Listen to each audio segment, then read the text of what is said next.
Alors premièrement, sur la forme du vœu en tant que tel, j'aimerais bien savoir ce que vient faire la réforme des retraites dans un vœu sur le SNU. Ça en devient quasi obsessionnel et un brin lassant. Je vous le dis sincèrement, dans ce qui est écrit sur le vœu, je me suis demandé le lien avec l'objet de cette délibération. Vous êtes tellement obsédé que vous entendez l'article. En réalité, ce vœu correspond à une liste assez larmoyante, il faut le dire, de poncifs aussi caricaturaux que réducteurs. Vous dressez un portrait uniforme de la jeunesse comme si celle-ci formait un tout unique et indivisible. J'en suis la preuve ce soir, ce n'est pas forcément vrai. C'est en réalité la vraie visée de ce vœu, se servir du SNU comme un prétexte pour revenir sur les retraites, pour revenir sur la généralisation des repas à 1 euro. Une nouvelle fois, vous instrumentalisez les jeunes pour des motifs politiques.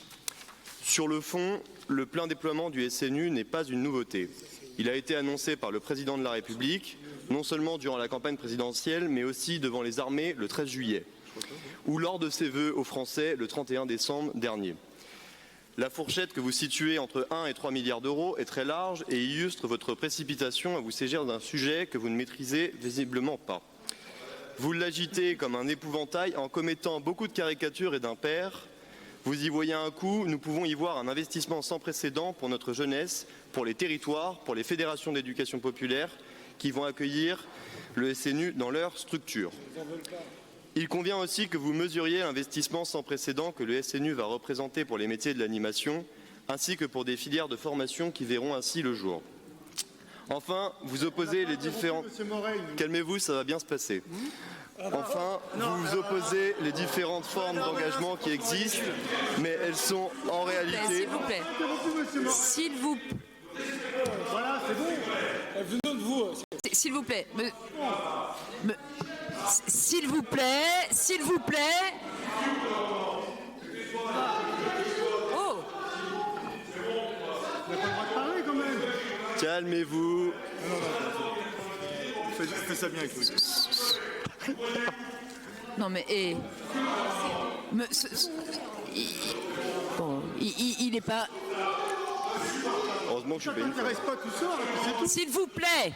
ce qu'il a dit. S'il vous plaît, il n'est pas interdit de sourire dans cette enceinte. Néanmoins, seul l'orateur a la parole. Monsieur Hainaut a la parole. Monsieur Hainaut, je vous remercie de poursuivre votre propos. Merci Madame la maire pour ce rappel à l'ordre. Je vois que le SNU aurait fait du bien à certains d'entre vous dans cette salle. Enfin, vous opposez les différentes formes d'engagement qui existent, mais elles sont en réalité complémentaires. Le SNU permet, durant le séjour de cohésion, d'ouvrir le champ des possibles en découvrant par exemple la formation BAFA, la formation pour devenir secouriste ou encore la formation pour entrer dans une préparation militaire. On oublie trop souvent que ces formations ne sont ouvertes qu'aux personnes disposant souvent des bons réseaux. Par son universalité, le SNU offre une égalité des chances réelles vis-à-vis des engagements à disposition de la jeunesse de France. Sur les conditions de son déploiement, vous parlez de flou alors qu'il n'y en a pas. Il y a juste une rumeur suite à une fuite dans la presse. Et moi je vous pose la question, est-ce bien le rôle d'un conseil municipal de se faire l'écho d'une rumeur alors que l'on sait que le président de la République doit s'exprimer sur ce sujet?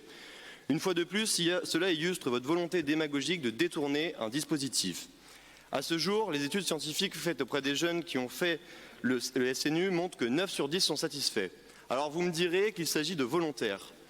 Eh bien, figurez-vous que là aussi, des jeunes ont été volontaires par la volonté de leurs parents et eux aussi montrent une satisfaction importante.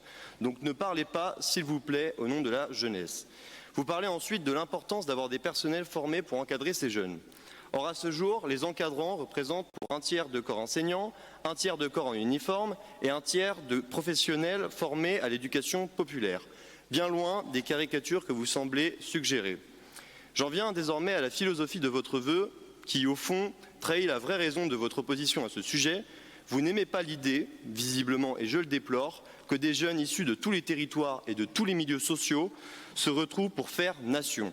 Cela traduit un certain mépris des valeurs militaires et patriotiques qui ne sont pas des gros mots. Jaurès lui-même l'affirmait avec fierté, à celui qui n'a rien, la patrie est son seul bien. Il est toujours étonnant d'entendre des élus de la République avoir la patrie honteuse. Ce soir, nous rendons hommage à une femme résistante, en lui attribuant un nom de rue. Et avec notre groupe, nous nous en félicitons.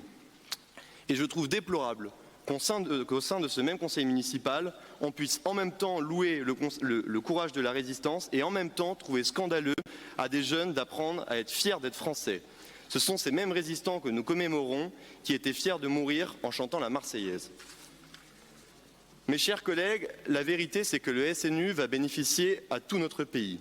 Les Français l'ont bien compris puisque 75% d'entre eux y sont favorables.